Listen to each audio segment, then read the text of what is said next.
अस्सलामुअलैकुम दोस्तों, कैसे हैं आप। आज मैं आपको लुकमान की कहानी सुनाती हूँ। एक दिन लुकमान अपने अम्मी अब्बू के साथ चिड़ियाघर गया। लुकमान ने चिड़ियाघर में लोमड़ी और लंगूर देखे। लुकमान चिड़ियाघर की सैर करके बहुत खुश हुआ। घर वापस आते हुए लुकमान ने लट्टू, लीमू और लैंप भी खरीदे। लुकमान ने घर आकर लीमू पानी भी पिया और बहुत खुश हुआ।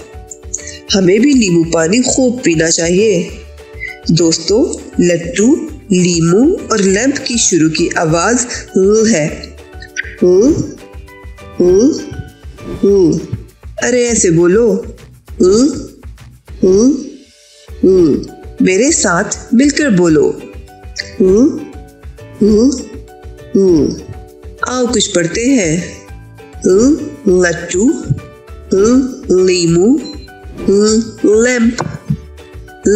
लट्टू, लीमू, लैंप।